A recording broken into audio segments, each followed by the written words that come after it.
Welcome to the Well Seasoned Librarian Podcast. This is Season 9, Episode 13, and I'm very excited to be talking to two guests that wrote a wonderful new cookbook, and I can't wait to tell you all about it. Today I'm speaking with Leah Su Quiroga, cooked for over a decade at Alice Waters' renowned California restaurant, Chez Panisse, where she started as an intern and quickly worked her way up to head chef. She currently lives in Sebastopol, California, raising a family.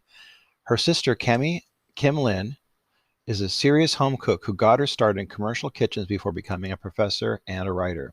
She lives in New York University and lives in Brooklyn, New York with her family, which includes the two teenage serious new cooks featured throughout her book. Their brand new book is called Serious New Cooks, Recipes, Tips, and Technique. I've been really having a good time using this book for my family, and I've been cooking several recipes from it. We're going to talk about that more in the book. They gave me a chance to talk to them both in depth about the book and their thoughts in making it and creating it, and I just really had a great time picking their brains and hearing what they had to say. I think you're really going to like my talk with Cammie and Leah, so I'm going to go right to it. Welcome to the Well Seasoned Librarian Podcast. I'm your host, Dean Jones. Today, I'm very happy to be talking to two authors whose book I am reading currently and using in my daily cooking. So I'm very, very eager to talk to them about it. I have on my podcast today, Leah Su Quiroga and Cammie Kim Lin, who've written Serious New Cook, Recipes, Tips, and Techniques. Leah and Cammie, thank you for being on the podcast. Thank you for having us, Dean. Thank you, Dean. Nice to be here.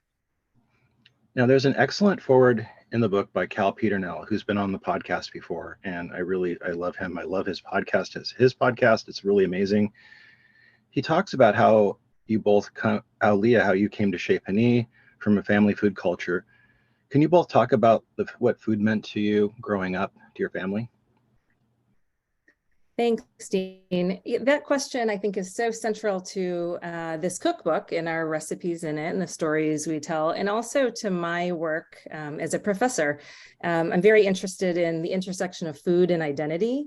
And for us, growing up in an immigrant family, our mom is Korean and grew up in Korea, came here in her 20s, and our dad is German and Lithuanian and came here just before, when he was a preteen.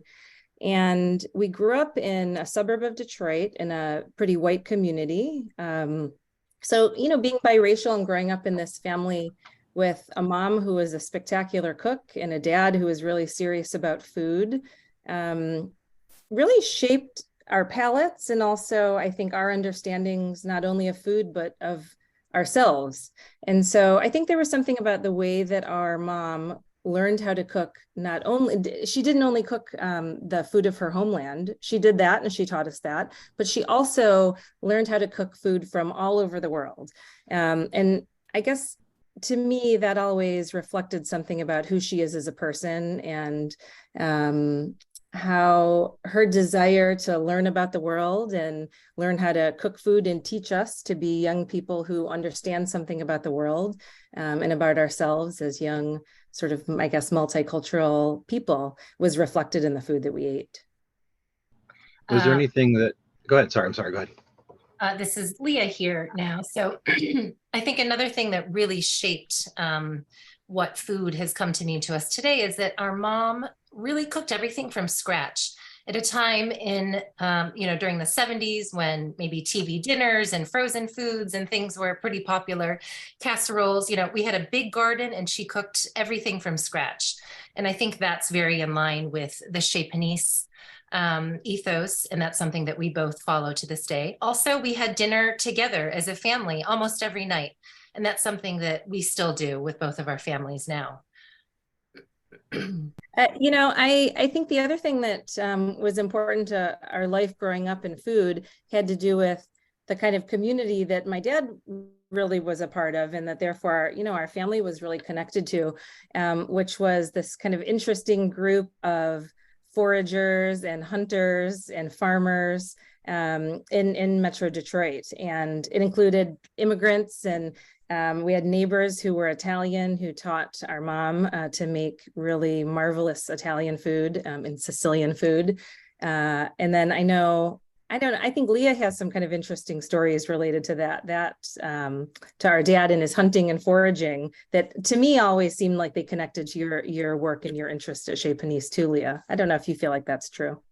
Yeah, for sure. I mean, when I had, finely sliced prosciutto for the first time, and it took me back to memories of a child where our next door Italian neighbor would bring us a whole prosciutto leg, and my dad would have it hung up in the garage, and he would carve us a chunk of it, each of us, and we'd sit down and watch a movie eating a chunk of it as if you would, beef jerky or something, and we'd wake up in the middle of the night just so parched. But that does shape your palate, eating. And I remember my dad would have his butcher friends over, and they'd turn the garage into sort of a butcher area after they would go hunting. And my dad tells a story where I would sit under the table and sneak pieces of raw venison to eat. And those things really do shape your palate. There's a term, Cammie, I can't remember. My niece Noe just told us the other day about this TikTok terminology and what is it again?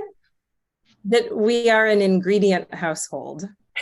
That's right. And this idea that we did not, I feel like we were among the original ingredient households. We did not grow up with much packaged food and processed food. We grew up in a house full of ingredients, and we learned what to do with those things. And we're raising our children the same way, which they both love and don't love. Which is why your kids are great at cooking desserts, right? Because you wouldn't buy it for them. So they would just make it themselves. That's right. I love that. Now, Leah, you worked at Chez Panisse after culinary school, and Cammie, you worked in a commercial kitchen or commercial kitchens. Can you both tell us about the food careers that you had, and did you always want to create a cookbook? Was that something that was always kind of in the back of your mind? So the funny thing is I was the one person in my family who didn't cook growing up. Cammie was a great cook in the kitchen. My dad was a good cook. My mom, phenomenal cook. And I didn't start cooking until I went to college. I think until I got away from all of that good food that I really missed it. And it was, I remember it was Thanksgiving break, and I was on the swim team, so I couldn't go home for break. And so I was stuck in the dorms with all the kids that couldn't go home. And I remember calling my mom saying, like, how do I make a turkey? How do I make Thanksgiving dinner? And that was really the first step I took towards cooking myself. And then I was working after I graduated from college. I went to Cornell, and they had a great food program. So I took as many classes as I could there, an intro to wines class, intro to cooking. But I didn't think about it professionally until I was working in the corporate world. I was working in advertising and just not seeing a future there for myself, and decided to go to the Culinary Institute of America, and then got lucky enough to land an internship at Chez Panisse from cooking school, and stayed there for 10 years. And I didn't really think about writing a cookbook early on. It was a few years into my career that I think, Cammie's the writer. Writing is not my strong point at all. So I think we make a good team in that way. And I think she asked me probably five years into Chez Panisse, we took a trip to Korea together. And she said, how about we write a cookbook together? And that was the first seed, I guess, that was planted. And then I grew up in the kitchen, always by my mom's side, cooking. And some of my earliest memories have to do with cooking, sitting around the table, making hundreds of mandu, which are like Korean pot stickers for all of the family gatherings. All the neighbors would ask us to make those Korean egg rolls. And so we would sit and make mandu. So cooking always came pretty naturally to me. So when I was 15, and wanted to start earning some money for the first time, I actually got a job at a nursing home around the corner from my house. And I started out in food service. I was called a dietary aide. So I was helping not with food preparation, but with serving and helping the residents there with their mealtime. But right away, I decided I wanted to be in the kitchen, actually, and I wanted to actually cook. And so at 15, I remember going to my boss, the manager, and asking if she would try me out in the kitchen cooking. And I think she was kind of astounded at first and thought it seemed a little crazy because I was only 15. And I don't think she thought that many 15-year-olds could really cook. But she liked me, she trusted me, and she said she would give me a try. And sure enough, I was reasonably good at it. So that was, that was food service food. It was all, it wasn't cooking from scratch, I'll just say. I started out making cottage cheese plates and salads and then, boxed mashed potatoes and heating up frozen things. But there's something I really loved about it, trying to figure out how to put my own spin on these very, these things that were largely prepared already. So I did that for a number of years. And then when I was in college, I got a job at Whole Foods. And this was Whole Foods before it became Amazon Whole Foods. And really when it was more of a lovely natural health, like rather than a gourmet food market per se, it was more of a big health food market. And so I got a job in the kitchen there. And I actually learned a ton there. It was in Ann Arbor, Michigan. I was at the University of Michigan. And the folks who worked in the kitchen there were really, really serious about food. And I don't know, they taught me a lot. And we got to make up our own recipes. There were some standard recipes we followed, but I worked there through college, and I majored in English and thought about going to culinary school and decided instead to go into teaching.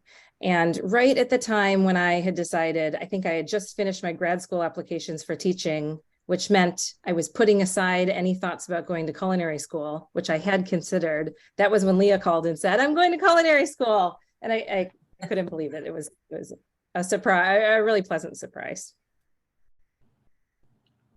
Now, you talk in the intro about your love of cookbooks, but wanting something that taught techniques, which is lacking in many of them. And I see this in many cookbooks that I love. I mean, I could love the cookbook, but it doesn't mean that I'd want to give it to my kids if they're moving out for the first time and need something that'll instruct them. Does this kind of create the nucleus of the cookbook for you?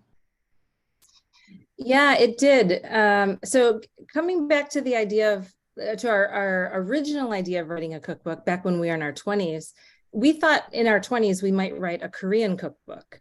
And the reason we thought we would write a Korean cookbook was because at the time there was no widely available Korean cookbook written in English first and for a broader American audience. And so we played around with a few recipes with that. And it's interesting to me because when I go back and I look at some of those early recipes, it really was just a few, but when I go back and look at some of those early recipes, I realize the style of writing that we were using, the approach that we were taking, even back then, is kind of similar to what we ended up doing this time. And the reason is because in my mind, we were trying to write a Korean cookbook for an audience who knew nothing about Korean cooking, about Korean ingredients and about Korean techniques. And so we decided to let that idea go. We just were both, get busy getting started with our careers. We never saw that through. But then, fast forward, I don't know, Leah, what is it, 15, 20 years later, when we decided to write this book. And by then I had kids who I had a teenager and a preteen who were really terrific cooks. And my son in particular, my son Kai, had already graduated from all of the children's cookbooks that we had. And we had a lot of them. But, there's some really good children's cookbooks, but they tend to be pretty standard fare, quesadillas and cupcakes with sprinkles on them. And so he graduated from that, right? He wanted, and he loves good food. He grew up eating all this great food in our household, but also with his aunt, with his grandma. And so, and we'd been to Chez Panisse many, many times, and he wanted to be able to cook that food. And so the thing that I noticed was that he was flipping through all of our cookbooks, and it kind of, one day I looked over at my shelf of cookbooks and I noticed that the tops of all of them were dog-eared. Like, each cookbook might have 50% of the pages dog-eared, which first of all was hilarious because that's not helpful if you're just flipping down the pages on half of the things, you don't know why. But what it signaled to me was that he wanted to be able to cook all of those things, but yet he was never trying. He was only cooking the recipes that I had taught him or that Leah had taught him. And that was the day. So that day, actually, I went to 2 bookstores and I looked through all of the cookbooks I could find to see if there was a cookbook that provided enough support and enough instruction for him to be able to pull those recipes off. And I just could not find it. The thing that I saw was that there were all these beautiful, inspiring cookbooks, but they assumed that the reader could understand a lot about technique already, or they had really lengthy instructional sections in the beginning, sort of a cooking school section. And I don't know, I know my kid and I know, well, I thought he probably doesn't want to sit and read 200 pages about the fundamentals of cooking before getting to recipes. He doesn't want to do that cooking school thing. And so I remember I was walking home from the bookstore and I called Leah and I said, okay, we're writing this cookbook and it's going to be for kids like Kai. So initially we thought it's going to be a YA cookbook. It's going to bridge the gap between children's cookbooks and adult cookbooks. That was kind of how we conceived of it. And then as time went on and we started to develop it, we wrote a proposal, pitched it to some publishers, got a deal with Rizzoli, started working on it. It's sort of, the age group shifted a little bit, and it kind of aged up a little bit. And that was partly because our recipes were a little bit, many of the recipes were a little bit more sophisticated than I think what just a simple kind of middle grades or young adult cookbook would be. And so ultimately it became a little bit more what I think in the publishing world would be called new adult, which is to say sort of YA crossover.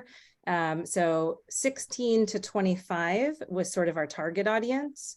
I'm a professor at NYU. I teach undergraduates. We talk about food all the time. And I realized that kids who are serious about food, like my kids, and young adults who maybe are in their older teens or 20s, who are also really serious about food, but don't have cookbooks that quite offer enough support for them to cook the food they want to eat, that was our audience. And then of course we have in mind a few adults, spouses, etc., who just also could use a little of extra support. So that's to say older teens and 20 somethings, but also really anyone of any age who's serious about food, but maybe doesn't quite know how to cook it yet. I want to add that I think teaching technique is also, it's really important, but we didn't want to be too, I guess, dogmatic or too strict about it. We wanted to just keep it also interesting and fun. And we wanted that teaching to happen alongside the recipes, written right into the recipes. I think that you're just more likely to read it if it's right there in the text where it becomes super relevant. And the teaching part is something that's natural for me, and talking about it, while at Chez Panisse for 10 years, one of my favorite positions was the sous chef. And that's because the sous chef at Chez Panisse is sort of in charge of all of the line cooks, and it's the teaching position. It's when you're teaching all of the new cooks sort of the Chez Panisse techniques and the way. And that was my favorite position there. I loved it. And I think Cammie really nailed the language, the writing part of it to teach exactly how I would want to teach, if Kai were sitting right next to me, cooking right alongside me.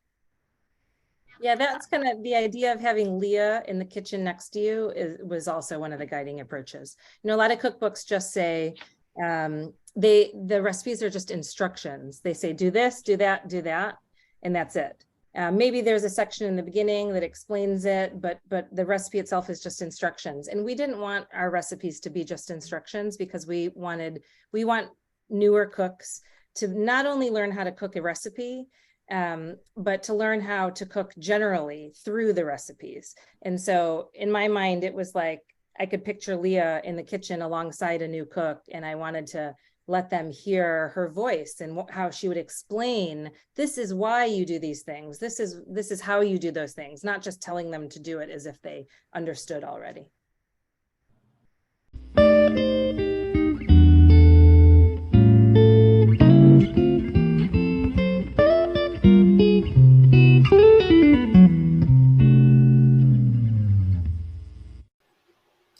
This episode is sponsored by Culinary Historians of Northern California, a Bay Area educational group dedicated to the study of food, drink, and culture in human history. To learn more about this organization and their work, please visit their website at www.chnorcal.org.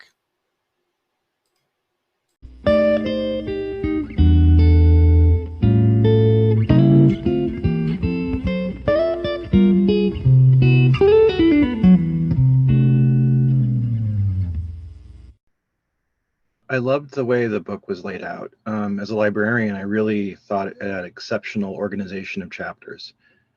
How do you decide to arrange the book? It seems to have like a kind of momentum to it. It moves forward. Was that your intent? Oh, that's really nice. I appreciate hearing that. Maybe I'll let Leah talk about the way we decided to organize the main food sections, but I will say the thing that comes first is after the brief intro is the extra credit section. And that we think of the extra credit section as kind of a glossary in a way, which typically might come at the end of a book. But we wanted to put it up front because it seemed important. And the reason we called it extra credit was to say, you can kind of take it or leave it. We're not expecting anyone to sit down and read it from beginning to end. Although if you're interested and you'd like a little extra credit, so to speak, then please do. But the reason we put that there was because this approach of trying to really teach through the recipes meant that we were repeating ourselves quite a bit. So for example, in a recipe that might try to explain something about, I don't know, let's say anchovies or dusting, right? This was one of my favorite pictures, is like to dust something. If a couple of recipes said it and we were explaining it, we just realized, partly in the interest of space, because, you know, there are some layout constraints, of course, we decided to underline some of those keywords and then just put them in this extra credit section. So anytime you come across the word dust, like the chocolate air cake at the end, you might dust it with powdered sugar. The word dust is underlined, and then that is a signal that you can go to that extra credit section to see a picture of how to do that and an explanation of it. We do the same thing with a lot of ingredients. Rather than explain what the various types of hot sauce are, we just underline it, and then you can go to the front to see pictures of them, especially Asian hot sauces that people might not be familiar with. So the extra credit section, we think, is a really helpful tool that comes before the rest of it. So Leah, do you want to talk about the organization of the recipes? Sure. It's funny though, while writing the book, at first we didn't have the extra credit section, so that was inserted afterwards. And we just wanted to start with what we call a great start, which is both breakfast items, maybe a start to your day or a start to your meal. It also represents the appetizers or sometimes even the snacks. So a start to a meal or start to your day, and all of that's found in that section. And then the mains can be either sort of how you might think about a main entree, or it could be a lunch, it could be a dinner, but anything that is just, I guess, the sort of substantial part of your meal.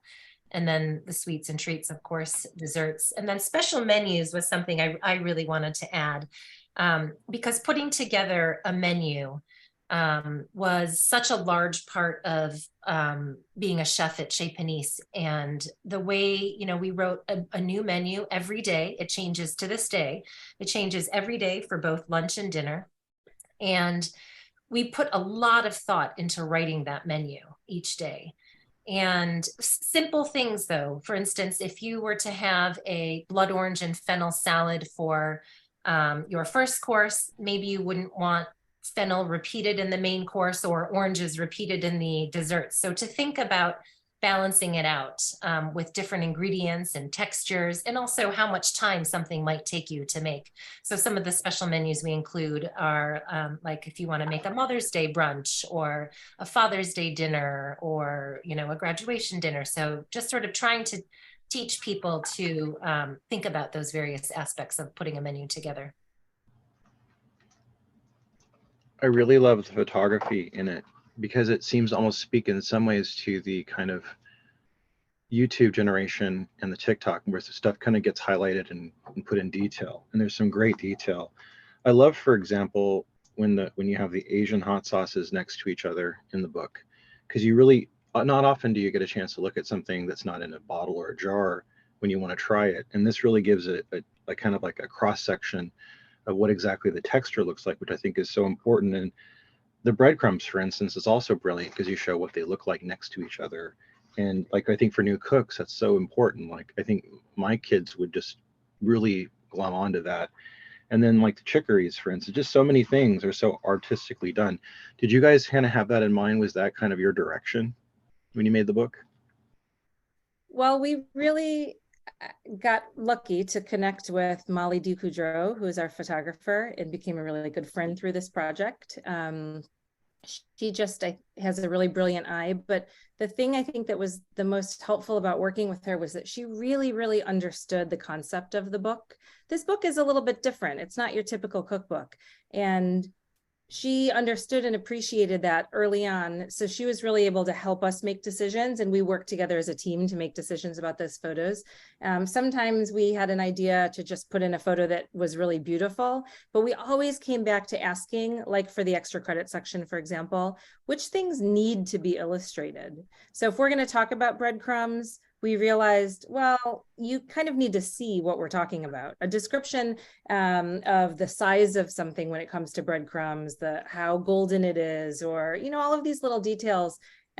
Words can get you so far, only so far, but pictures are really helpful. And so there were a few times we started working on a photo for something, and one of us, Molly or Leah or I, might say, wait, but hold on a second. What's the thing, what's the purpose of this photo? What is the thing we're really trying to illustrate, to teach people? And so the hot sauces were a good example of that, for exactly the reason you're talking about. So I think, the other piece of it, I think, is that of working with a great photographer was that this ended up being a pandemic project, really. And so our team was remarkably small. Much of the time it was just me and Leah and Molly, and maybe my kids helping out, jumping in and helping us with things. But that meant we really worked together as a team on every single decision along the way. And the photography was a big part of that.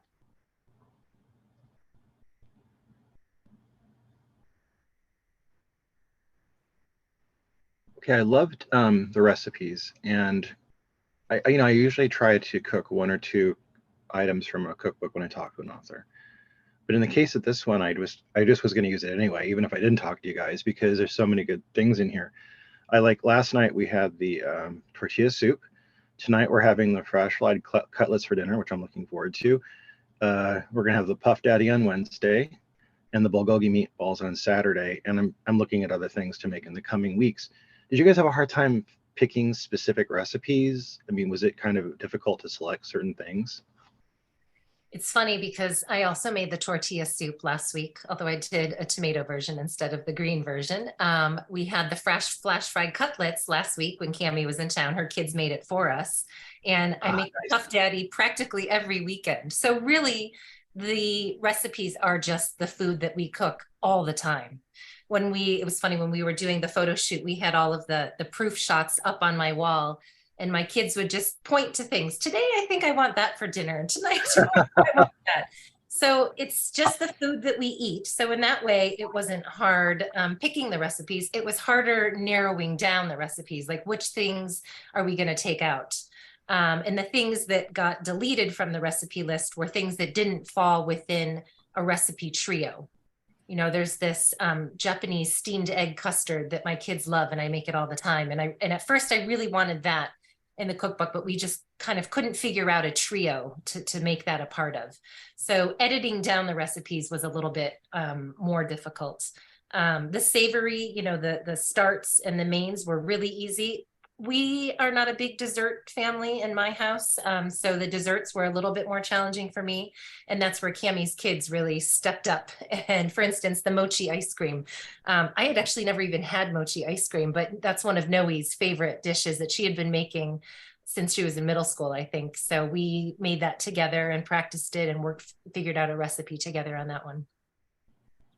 And then also, I think my kids who are older, so we both have two kids. Leah's two are younger than my two. And when we were working on narrowing down the long list of recipes and figuring out the trios, my kids, who as teenagers are very opinionated, often chimed in and either said, no, you have to include a recipe for X, Y, or Z, or occasionally might have said, no, that's not, kids don't want that. Take that recipe out. There were a few of those here and there. I love that you have arepas in the cookbook. It's one of my favorite things.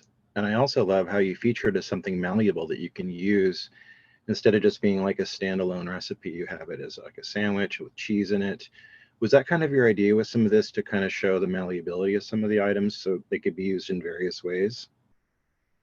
Yeah, that was an approach that we wanted the cooks to learn one recipe that would then give them 3 different recipes. So it would sort of give the new cook the confidence to cook more recipes if they could learn sort of the simple base recipe.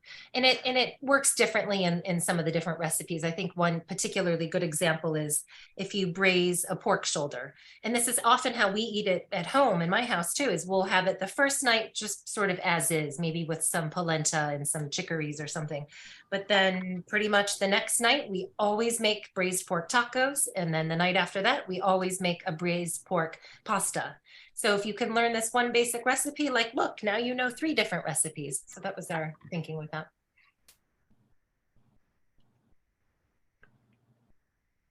What was the experience of writing a cookbook together for the first time like for you? Was it difficult or more straightforward because you're sisters? Well, I certainly don't have anything else to compare it to. So I'm not really sure. Certainly doing it during the pandemic brought up some more challenges, I think. But there were certain parts that just were, like we were on the same page, Cammie and I, about most things. So that part was easy, the recipes and the aesthetic. And I think I really deferred to her when it came to the writing and the language. And so in a sense, it was straightforward. But it was a lot of work and really difficult at times, more so than I ever thought. I'm not sure how much of that was due to the pandemic or if that is just, we did it like Cammie mentioned, it was really a slim crew working on this. Yeah. I think the fact that my response is exactly the same as what Leah just said probably speaks volumes. I don't have anything to add to that. I feel exactly the same way. Now, as someone who loves cookbooks, what was it like to hold this in your hands when you got the proofs for the first time? Well, one of the things that I think is really interesting is that the way things are done online now kind of made it so that, okay, so I guess holding it in my hands for the first time was kind of a relief, I guess, because it was a lot of work. It was definitely, I think most first-time cookbook authors will say this. It was more work than I had anticipated, quite frankly. And so holding it in my hands was really a relief more than anything. But the experience of feeling real satisfaction and joy came in 2 other places for me. And that is the first time we saw the page proofs online, because that's when we finally saw all of our work come together and just saw how beautifully it looked on the screen. So when the cookbook actually was in hand, to be honest, I almost felt like I had already seen it all before, so many times working on the edits of it. So holding in my hands was in some ways, I don't want to say anticlimactic, but maybe a little bit. So seeing the page proofs, that was really gratifying for me. But then the other thing was seeing it on the cookbook display table at my favorite bookstore. That was probably the most moving throughout the whole process. We have a couple of local bookstores here in Brooklyn, New York that we frequent very, very frequently. And I had said to my daughter pretty often early on, I'll just be happy if we see it on the table there at Greenlight Bookstore, where books are magic. And so seeing it there for the first time was, I think, really a joy for me. I agree. I do think it was a little bit anticlimactic holding it in my hands, but as soon as I got it in the mail, it was really moving being able to hand it to my children and say, see, this is what I did. Like, this is because they weren't part of that process and they were totally wowed. So that was really precious. I want to ask you both, who are your favorite food writers, people that you really enjoy and that have inspired you through the years? One of my more recent favorites is Cal's, Cal Peternell. He wrote the foreword for our book. He was such a joy to work with as co-chefs at Chez Panisse. And while working with him for the 10 years there, I had no idea that he was such a great writer. So when I first read his book, his first book, 12 Recipes, it was just such a joy to read. And that is a book that I read, cover to cover, and read it like a novel in a way. So he's definitely one of my favorites. Tamar Adler, she was also a cook at Chez Panisse for a number of years. She wrote An Everlasting Meal. I think some people say she's like a modern day MFK Fisher. She's just, I find her writing really beautiful and practical. Those are the two that come to mind for me. Yeah, Cal Peternell has been really influential, not only as a friend by extension, knowing him from Leah's work and friendship with him from Chez Panisse, but also Leah bought 12 Recipes for my son Kai when it came out. And I don't know, Leah, if you can remember, but Kai was quite young. I would have to double check the year, but I might say my son was maybe 12 or something. And he read it cover to cover a couple times. I was actually really surprised one morning to see it on his bedside table. He was reading it before bed. So he wasn't reading it like a cookbook in the kitchen looking for recipes, but he was really reading it for the writing and coming to understand the philosophy and the feeling about food that Cal creates in it. And it's just such beautiful writing, and it's entertaining. He's funny. And so I agree. Cal's definitely a favorite. And then I don't know how much time we have, but that's this kind of question for me. No, you're good. Okay. This kind of question about food writers for me is one I could go on about for a long time. Eric Kim, whose recent cookbook, Korean American, he's a real favorite of mine. Not just because I really like the recipes, but because he just is such a fine writer. I teach writing at NYU to undergrads, and before this cookbook had come out, and I think even before he started writing as a columnist for the New York Times, I had read his work online and had taught some of his essays in my writing classes, because he writes. I guess I always thought of him as a writer first, and loved that he was a writer who was telling stories about food and stories where food just played a prominent role. And now to see his cookbook and his recipe writing has just been really lovely for me to see it all kind of come together in those ways. And then also Chong-Rae Lee is a favorite novelist of mine, but who also many people don't know is a food writer.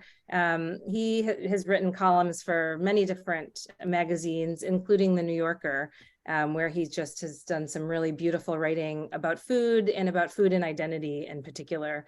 And there's something I think I really connect to about his way of writing about diasporic food, about Korean food in particular. He has this great piece from The New Yorker about what Thanksgiving was like in his Korean American household growing up. That's really touching and I think important too, and just beautifully written.